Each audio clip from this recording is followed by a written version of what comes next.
Hello, welcome back to the O'Rourke Report. Happy New Year, if I haven't said that already. And most of Bravo land has been on hiatus the last 2 weeks, and I've been a while since I've done a recap on anything. So the one I want to jump into today is Beverly Hills. Um, Sutton really does fancy herself this season, doesn't she? Uh, I've always been suspect of the filters that the women get on Beverly Hills. Well, all the housewives get a filter to a certain extent, but Beverly Hills, they really get some filters. And the one thing I've noticed is Sutton has learned how to disguise her unattractive features, except when she wears a dress. She's got very, very skinny legs and one that should not be highlighted with short skirts. That's all I'm going to say on that. But before I jump off into everything, let us just say if you like what you're going to see, please hit the subscribe button, hit the like button. All those things don't cost a thing, but they really help me out. So hit the subscribe, hit the like button, and let's get right into it. Okay. I have put down Sutton does fancy herself this season. She certainly does. And the one I'm really interested in watching is Boz St John. It's a St John, right? St John. She, because the women have kind of broken off as they do in every single franchise. The women look to find out who's going to be on their side, who's not going to expose things that they've said or they've done, and then the two sides square off against each other. And we've always had, from the beginning, Garcelle and Sutton were very much aligned. They started at the same time. Sutton was a punching bag for the first season. She didn't really know what she had gotten herself into. And I remember Dorit beating her up. Everybody beat her up, but Garcelle got on her side. And so it's Garcelle and Sutton are coalescing together.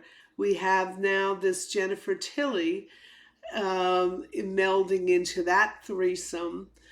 And now we have Dorit, Erica Jane, who's trying to straddle the fence but is falling down on Dorit's side.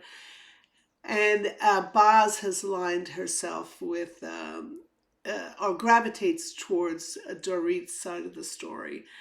And so anyway, I forget where they were and what the confidence, but you have Sutton again, once again, putting on one of her performances of how she's a Southern lady from Augusta, and we don't do blue, blue, blue, blah, blah, blah. And she very passively, aggressively takes a dig at Dorit. And Boz calls her on it, but doesn't call her on it in a confrontational way at all. I remember watching the scene thinking to myself, oh, these girls have never been up against a business professional before. And you see the level of business that Boz comes from, how effective her calling Sutton on her passive aggressive behavior did not lead into a screaming match between the two sides, but really shut Sutton up and stopped her in her tracks. And I thought to myself, "Wow, I'm just gonna love Boz. I just hope she can keep it up." And so that was very, very interesting.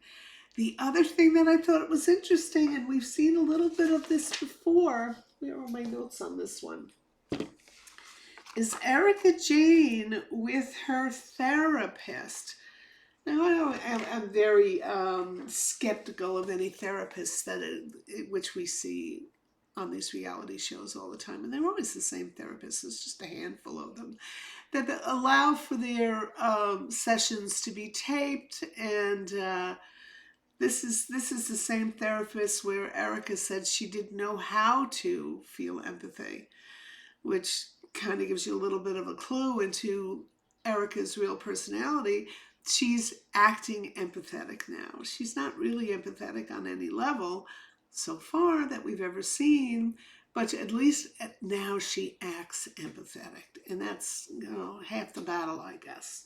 So we see another therapist session with Erica, and they're discussing Sutton's personality switches. And I just thought it was a very interesting adult discussion between a therapist and her patient on how to navigate tricky situations, things that are tricky for that patient.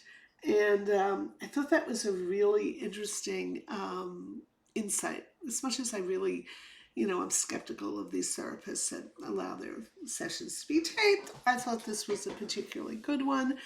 And it's making me feel a little bit better about Erica's chances of having a happier life, I guess. A happier person. Because, God, she was absolutely one of the most miserable people I'd ever seen in the first couple of years. Mean, nasty, just all sorts of things that you wouldn't wish on anybody.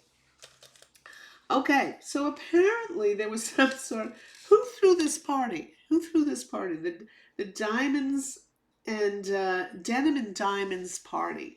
Isn't this the same party that Candace threw on Potomac years ago with a cash bar? I remember that. Everybody was up in arms. Candace was very much on her high horse, and she throws this diamonds and denim party for the ladies, and it has a cash bar, which of course the ladies took that ball and ran with it.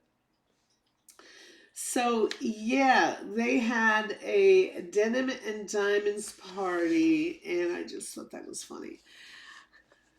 Kyle's Western party, who cares? Oh, that's right, Kyle had a Western party, and who cares?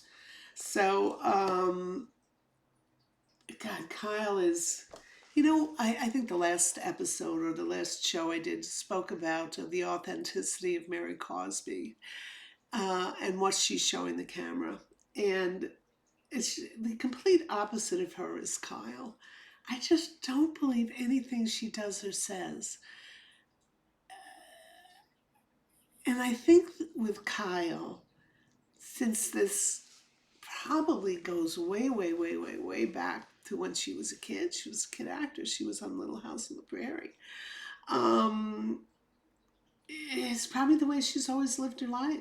Hide the real you away. Don't let that come out. Put on a show each and every time. And I should have a little bit more about Boz really being able to succinctly get to the point in a mature adult way, professional way, to the point that she forces the other person to reply in kind. And if the other person doesn't have those skills, like Sutton, it's very telling, very interesting. The only other thing I'm going to say about Beverly Hills is this is a coming attraction. There used to be this decorator show. I think this $1 Million Decorator was the name of the show, and it had 3 high-end LA-based decorators. And all of them really with exquisite taste. There was this one woman who was supposedly the model for Karen on Will and Grace, arguably the best character on the show, followed by Jack, just Jack. So she's on it, was on it, and this other one, Catherine Ireland, I think her name was.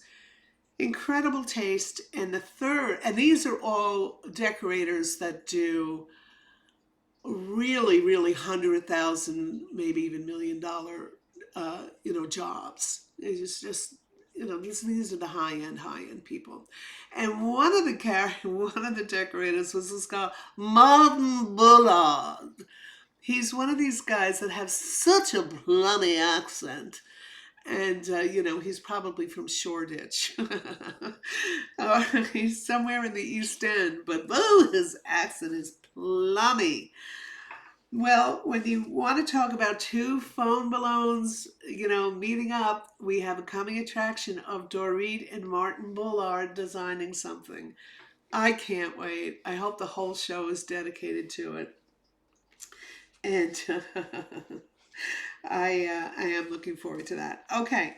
Okay, so we're moving on from Beverly Hills. Boz steps up. Martin Bullard. I'm gonna go to RHONY. I'm gonna go to RHONY. I have to say that Jenna Lyons. Oh God, I hate to say it. I hate to say it, but she is.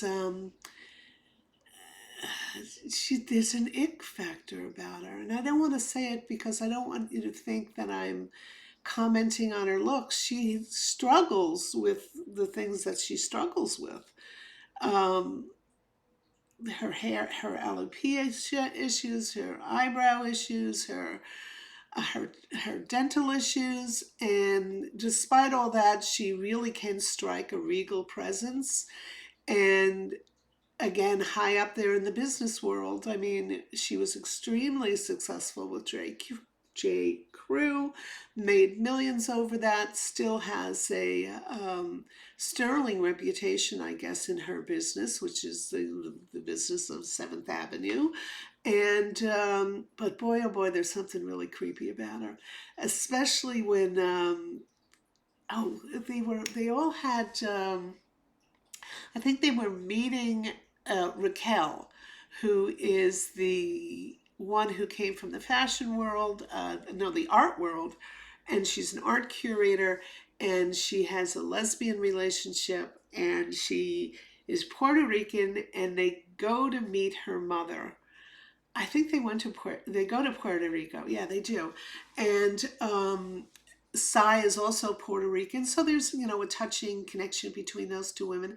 Sai doesn't speak any Spanish, but Raquel does. They go to meet the mother. The mother, as Raquel explains, the mother has always been a little, not really 100% accepting of the lesbian relationship. And so there's been kind of a standoffishness in the relationship, and they're trying to, put it back together. So everybody in the cast is aware of the mother's reticence toward lesbianism. And the goal of this meeting to go down to Puerto Rico is trying to get the mother back into Raquel's life. So what does creepy Jenna Lyons do? We've got the little coquette, who I guess kisses Jenna Lyons on the lips, or Jenna Lyons kisses her on the lips. Somebody makes a comment, and Jenna Lyons goes, and then she proceeds to kiss all these other women on the lips. It was so off-putting, and of course the camera's cutting to the mother's reaction, and the mother is completely uncomfortable. Why would you do that? Why would you act that way? Okay, great, you're a lesbian. Thank you, God love you. Do we have to be treated to you running around kissing these people on the lips? I don't know.